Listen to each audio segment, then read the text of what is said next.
Hi,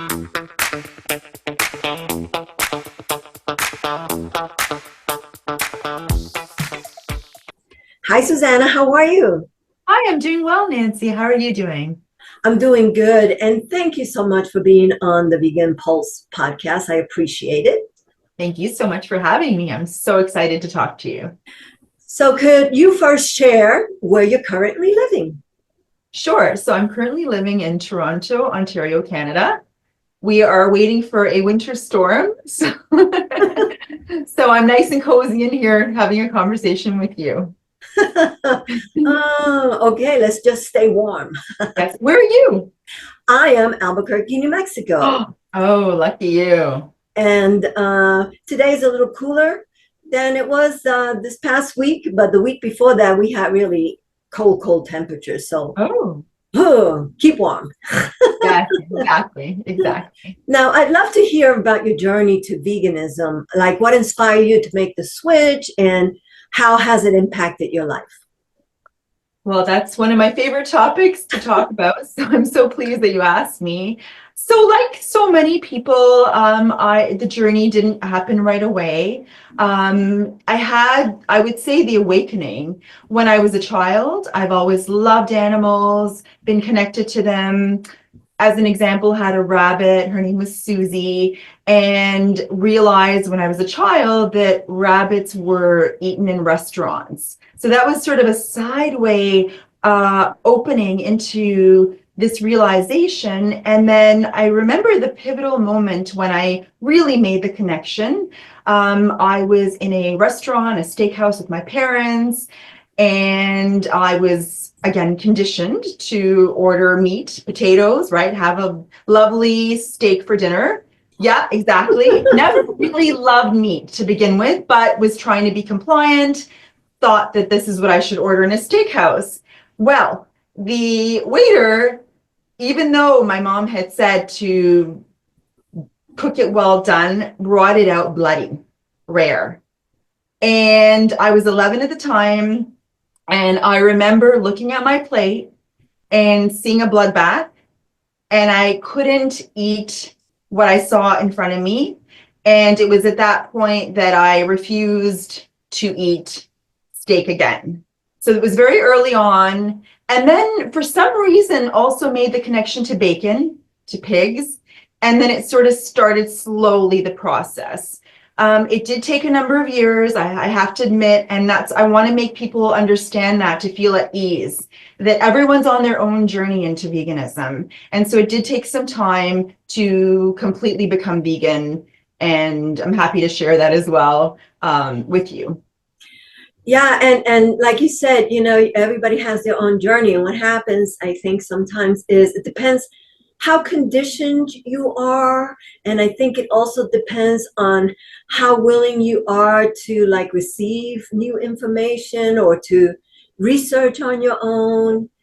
I think all of that has to do with how fast or how slow you might come to realize, wow, why are we doing this?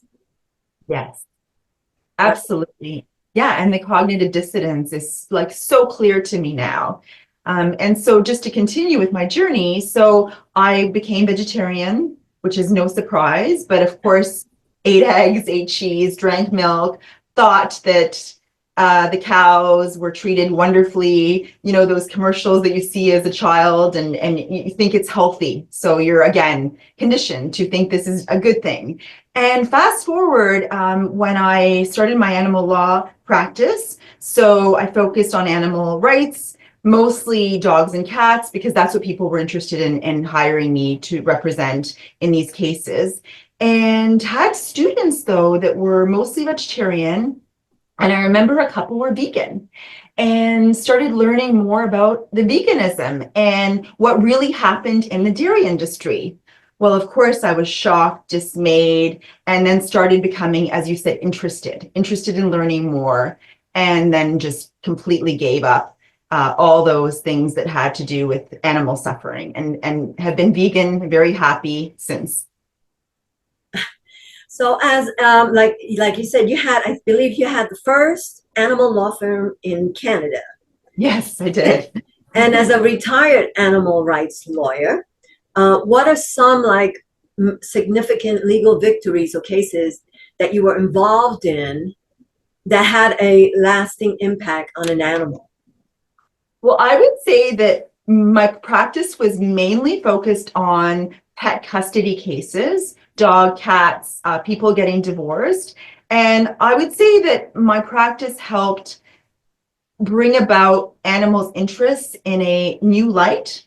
The fact that there would be someone representing their interests and helping couples to look out for the best interests of the animal. So I'm a lawyer, I'm also a mediator. So I used a more collaborative, conciliatory approach to try to help clients to do what's best for their pets. And then in the court cases, as you know, animals are treated as property. So that can go either way. So I didn't focus on that as much, if that makes sense to you. I focused on the fact that animals' interests were being considered.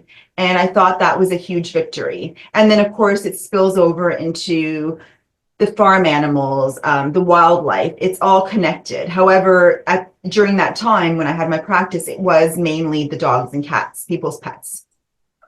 So can you tell me like what experience solidified your commitment to animal rights and veganism? Can you repeat that? Sure, sure. Like, what was there like a pivotal experience that solidified your commitment to animal rights and veganism? Oh, well, I mean, I would say again, it was a journey.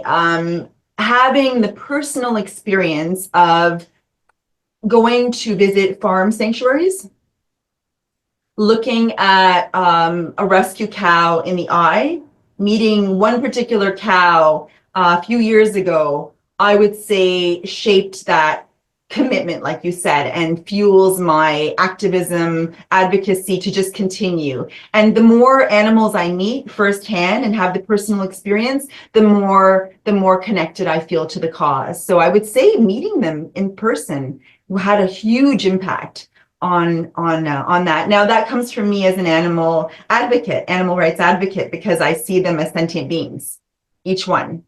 And so meeting them really fuels my inspiration to continue. Which is what they are, like we are, and they're Yeah. animals, and we're animals. And I think people tend to forget that we are animals. We're Yes. just a different kind of an animal. Like you have a zebra, a lion, a Yes. chipmunk. They're all animals, but they're different. And so we are animals and we're different. But Yes. again, the main thing that people have to remember and consider is that we are animals as well. Yes, absolutely. And I mean, in my book, So a Voice for Animals, I had started out because in my animal rights practice, I had focused on companion animals for the most part. So I thought that it was going to be a book about them. And as my journey developed, I started to awaken and realize, I mean, I always knew and loved all animals, but that they all have unique personalities. They're sentient, they're aware. And so I did some research, and there's so much research in the field, scientific research on sentience, on proving that they have feelings, they have personalities, they feel pain, they suffer just like us. We're animals, they're animals. They're non-human animals, we're human animals. But it's this idea that we're all connected. So it became even a moral issue for me. Right. And like you were saying, similarities that animals have towards us, like, you know, in different communities, sorry, like in elephants, you know, it's matriarch, and they kind of all take care of the pack, you know, the babies, and like, and all these animals, when you read about them, they do these things that we do, you know, they mourn, they work together, Yes. they find and make tools just like us. So it's totally a thing that people need to do more reading about and research. But talking about your book, A Voice for Animals, Oh, which I have thank a copy, you. thank you so very Yay. much. Thank Um, you. what do you think was the most challenging part of writing it, and what message do you hope readers take away when they read it? Oh, thank you so much for asking that question. You're the first person that's asked that, actually. So, yeah, I would say the most challenging part of it would be probably the veganism. And I say that because, again, we have the companion animals that we love and share our lives with. Many people are have reverence for the wildlife, right? Seem to understand the impact of the environment, even if they don't choose to participate in environmentalism. And I just find that veganism can be very polarizing. So when you asked about my practice initially, it's interesting. People's eyes light up. They find it very interesting to hear about pet custody cases. I don't even call them pets. I love to call them companion animals, as you will see in the book, guardianship, a guardianship, taking care of another being. And then when the conversation goes to veganism, there is still that disconnect, that reaction that I'm hoping to kind of neutralize and have, like you said, an open conversation. So there are people that are somewhat interested and curious, but there are people that are not and become quite defensive. That's really interesting to me. So I found that a little bit challenging to write about initially. And then I didn't care because I brought in my own journey, and have realized that we're all on this journey in our own way. So if people are interested in finding out, they will read about it or ask questions. And so I am on the board of a nonprofit organization called Positive Links, which is an organization that tries to educate individuals about the connection between domestic violence and animal abuse. So did you find, in your practice when you were doing cases with companion animals, did you see any animal abuse as a precursor for human violence, like the study shows, and any of the ones that Yeah. you saw? So I didn't focus on the quasi-criminal aspect as much. However, that being said, I did have cases with the municipalities, so or the provincial government here in Canada, where the dogs were seized due to alleged violence, domestic disputes. So yes, it did trickle into my practice, and those cases were very difficult to do because the And dog would be removed and put in the pound, and I would have to fight to try to get the dog out and into a safe environment. now I think that in your book, you do have a case, and I believe it's with the dog, and the dog's name is Peanut. Yes, that's not my case specifically. I Uh-huh. used it as an example, though, which was really a very powerful illustration of a case that was just so sad initially, and I thought it would have an impact. Yes, and as I was reading it, I was thinking about how people, again, like we just go around our day, blah blah blah, and we don't really pay attention to very much. And some of us feel that we need to pay attention to, to a community rather than just the individual in order to have a more compassionate, peaceful world. And I know, and I guess the reason why I picked that story about Peanut, it is because it shows that Peanut was a dog who was abused, but he was not only abused, he saved a little girl's life. Yes, yes, and that's why it's just that power of the stories, the real life. This is a real life story of a dog who was, yes, abused and ended up saving a girl's life, a little girl, and just this idea that they're more than property. There's so much more, and even when they have these histories, like you go into the shelters or a dog like Peanut, and you realize that we can learn so much from them. Exactly. They live in the present moment.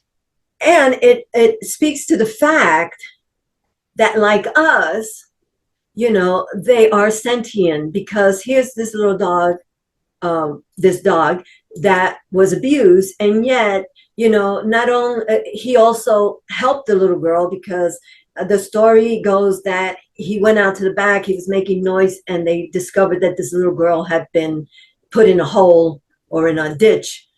So it's very sad. So, just like you hear about stories about other animals who there's a fire in the house and they wake up the person and save their lives, or animals. I just read this little story about this cat who had kittens inside a house, and yet she got out and she went back and she had like 5 little kittens, and went back and got each and every one of them to the cost of her harm, and she got burnt, but she saved all her little babies. So what I'm trying to bring up is the fact that they have feelings, that they, like us, want to be loved, but they also care about others as well. Yes, yes. And the more we learn and teach and educate and share these stories, the more people will realize, and it's not just dogs and cats, which of course are so wonderful and lovely, and just so many stories. Like you can get flooded if you ever gone to the dodo and you just read these stories or these videos, and it's just amazing. And then it trickles into other species and learning, like you had mentioned, the elephants and like their hierarchy and this social connection that they need. They need to be loved. They have needs that are not just basic like ours. Their needs are complicated and they are complex like we are. My cat just walked in as we were talking about kittens. So this is my little rescue cat, Thank you. by the way, who was returned to the shelter 3 times.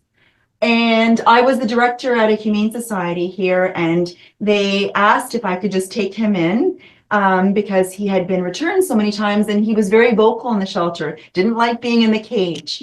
And he is the most lovely, lovable cat you could ever meet. So yes, and there's my dog that just walked by. Lovely. Yeah. So, are there any final words that you want to share with the viewers on any subject? Oh, sure. I mean, well, first of all, thank you so much. I love what you do, Nancy, and what you're doing is so powerful. It's so important for us to just stay motivated and inspired by each other as vegans, and to be patient with others, and to realize that we are the light in this movement. And just a quick example of my husband, who is a doctor who had ulcerative colitis for so many years. And when he went vegan, I mean, his health just transformed. And that's something, a takeaway, just on a personal note. And then on a general note is just to not feel alone, to just continue with, the advocacy, with the sharing of information, and to be examples. That's what I try to be now. Lead by example. Do the best you can. And I, again, always encourage people to try to participate on behalf of the animal rights movement, because, everything that we do helps us try to achieve our goal of zero animal exploitation at some point in this world sometime. Absolutely. Absolutely. Yeah, we can't give up hope. We just keep going. I mean, I try to give positive messages on my social media. If you're interested in following, my Instagram is pretty much vegan oriented. And I love sharing, and I don't worry so much about the trolls or the negative, because it's positive. It's a positive message. And, I sleep well at night, and I'm sure you do too. Right. Exactly, because the message of veganism is compassion for everyone. And, how can you fight against that? I mean, exactly. You fight against love, you fight against compassion. Yeah. And what's your excuse nowadays? Like, it's so much easier. Right. Like, it's so easy. And if you're interested, like you said at the very beginning, I love that. Like, you have to be interested. I'm interested in vegan cooking now. I love it, because I want to make it flavorful and healthy. And, it's just, it's amazing. It opens all these doors. It does. And that, like you said, opens all these doors to all these different foods that I had not eaten before.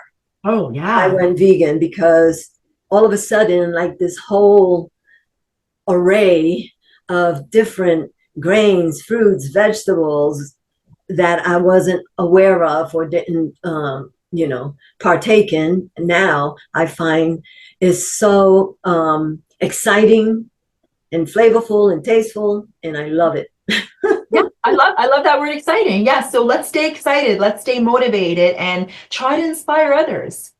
Thank you. And I'll have information about your website and your Instagram on Great. this podcast at the end. And also, don't forget, get this book, A Voice for Animals. It is a great book. It has a lot of information on a lot of things.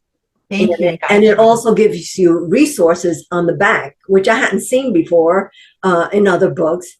So it's awesome. Thank you so much, Suzana, for Thank you what so you much, do. Nancy. It was a pleasure. All Thank right. you. Bye-bye. Okay,